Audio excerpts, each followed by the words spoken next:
Today, we're talking lasagna, and not just any lasagna. We're talking ultimate lasagna. Let's get into it. All right, we're talking lasagna. Lasagna prep consists of three main phases. The first and most lengthy phase is going to be your sauce. This is our opportunity to develop some deep flavors, and this is going to kind of be our base for the entire dish. We need time for the flavors in the sauce to combine and mature, so that we will do this first. The second phase is going to be your cheese layer. Now, if you ask any professional chef what separates a regular lasagna from a professional lasagna, they're going to tell you that the cheese sauce is going to be like shredded mozzarella cheese. It's going to be something called a bechamel sauce. For my lasagna, I'm going to make a super unconventional version of a bechamel sauce that any pro chef is going to look at and probably throw up into their hat. But the way I do it is going to bump our protein numbers up a ton while maintaining a delicious and creamy texture. Lastly, step 3 is going to be our noodles. Now, I work 40 hours a week, just like most of you listening. I don't have time to make my own noodles. I wish I did, but I don't. So if you do have the time, making your own noodles is going to be an awesome way to elevate the quality of your lasagna even further. However, in a dish like this, the noodles aren't going to matter nearly as much as something as like a chicken parmesan, where the noodles are going to be more noticeable. So I feel like the noodles tend to blend into the background more with a lasagna because you have so many other vibrant flavors with the tomato sauce and the meat if you use it and the cheese and this and that. So I'm not making my own noodles. We're going to use store-bought. Going to save us time, going to save us money. All right, let's start with the sauce. My favorite part about making a sauce is that I don't really ever follow a recipe. I kind of change it each time I make it depending on what ingredients I can find at the store and what they have fresh.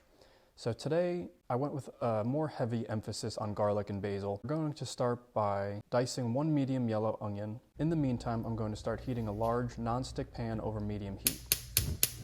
Once hot, I'm going to add 1 pound of 93.7 ground beef and 1 pound of a fatty, sweet Italian sausage. My goal here is to end up with a fat content of around 85-15. So this is why I'm using 93.7 for the ground beef, because the sausage is going to be way fattier than the beef. If you ask any chef, fat is flavor. We're going to cook our meat until it's browned and starting to get a little bit crispy. It doesn't need to be completely fully cooked, technically, because we are going to bake our lasagna after the fact. So if it is a little bit pink at points, don't worry about it. Then once our meat is finished cooking, we're going to remove it and put it into a bowl. Next, we're going to add a little swizz of olive oil into the same pan that the meat just came out of, and then add your diced onion along with a healthy pinch of salt. I'm going to sweat these down until they're just starting to get translucent. And then next, I'm going to take a cup of sun-dried tomatoes and either rough chop them or use a mini food processor like this one to get them nice and broken down. Then add them to your onions. If you don't or can't find sun-dried tomatoes, you can sub in a small can of tomato paste. I personally prefer the flavor of sun-dried tomatoes with that oil that it's sitting in, but not everyone can afford it, not everyone can find it, so tomato paste will do just fine. You're going to want to cook the sun-dried tomatoes and/or tomato paste until it starts to get fragrant. And then in the meantime, we're going to use the same mini food processor I just used, and we're going to pulverize 20 cloves of garlic. Yes, 20. I like garlic. Sue me. After your house is smelling like sun-dried tomatoes, add another glug of olive oil to your pan and then add the garlic in. Just like with the tomatoes, we're only going to toast the garlic until it starts to get fragrant. We do not want to burn anything here. That'll take about 1 to 2 minutes if the pan is nice and hot. Now, add 2 cans of San Marzano tomatoes to your pan and kind of mush them down a bit. I prefer whole tomatoes just because it gives us a bit more texture, but if you can only find pureed or diced or whatever, use what you got, but make sure they're San Marzano because just for some reason, they taste better. If your sauce seems a bit chunky right now, that's fine. We're going to address this in a little bit. I'd rather have more texture than less texture right now. After about 5 to 10 minutes of simmering, you're going to chop up 10 to 20 leaves of basil and add them into the pan. Give them about 5 minutes to incorporate into the sauce. Now we're going to address the texture like I said before. So we want some chunkiness in the sauce, but we don't want it to be impossible to eat, and we don't want to be pulling chunks of tomato out as we're trying to eat a lasagna. So right here, it's definitely too thick. I'm going to use my immersion blender and just kind of give it a good once over into the pan. Try to break it down as much as possible, but we're not making soup here. We want it to have texture, so don't go over the top with this. After things are a bit more broken down, it's time to taste. You have to use your instinct here. Don't be afraid to add some salt and pepper.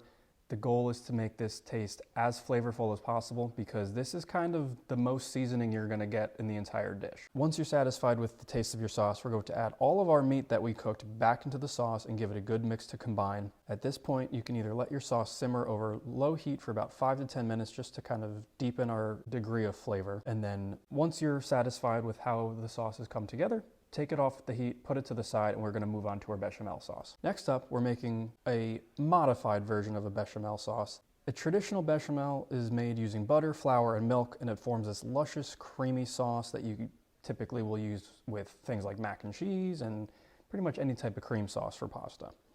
My goal here is to achieve the same kind of texture and creaminess, but I want it to be a lot healthier than just butter, milk, and flour would be. So in order to make this a high protein, low fat bechamel sauce, we're going to drop 2 cups of fat-free cottage cheese into our food processor. Then we're going to add 1 cup of whole milk ricotta. This is going to be where the extra creaminess comes from. And lastly, we're going to add 1 cup of freshly grated Parmesan cheese. And then we're going to blend this until the texture is smooth and creamy. It should have the consistency of like a Cheese Whiz sauce. Give your sauce a taste and add some salt and freshly ground pepper if needed. You probably will need a little bit of flavor here. The Parmesan is very salty, but it's a lot of unflavored dairy that probably needs a little bit of seasoning. Now we can move on to our noodles. I'm using store-bought noodles. It's a weeknight, sue me. Now, you can actually bring this level of protein up in this lasagna dish even higher than I have it by adding either whole wheat store-bought noodles or I believe they're chickpea noodles, both of which are going to have about double the protein content as just regular egg flour noodles. However, I couldn't find any today, so that's what I'm using. You're going to bring a pot of well-salted water to a boil and then dump in your noodles and cook them according to your package instructions. These noodles have a tendency to stick together once they're done, so be ready to build this lasagna as soon as you drain them. To start composing this Italian masterpiece, lay down a very, very thin layer of your meat sauce on the bottom of the pan. This is strictly to prevent sticking and not really trying to get a full layer of sauce here, so don't waste too much.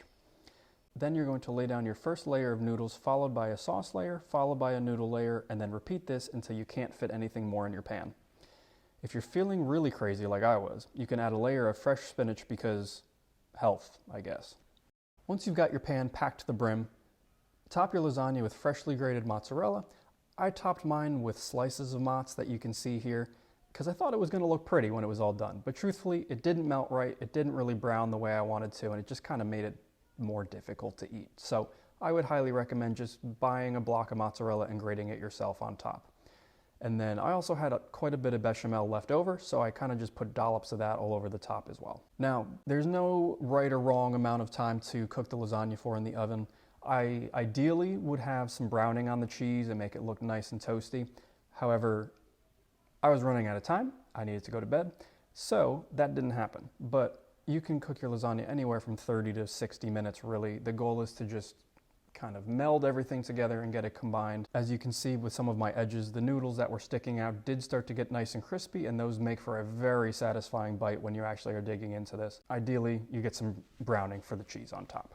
All right, now it's time to plate. Lasagna's done. Had it in the oven for about 45 minutes, as long as I could get, really, without feeling like I needed to go to bed. So pull it out. Let's start to plate. And we're going to bring it over and drop the entire thing on the kitchen counter. All right, let's try that again. And coming over, there we go, stuck the landing. Make it look pretty, take some nice pictures, and let's dig in.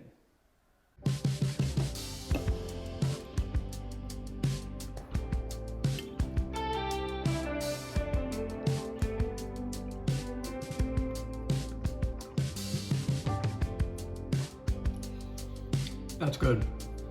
That's really good. Ultimate lasagna, super high protein, nothing but good ingredients in there.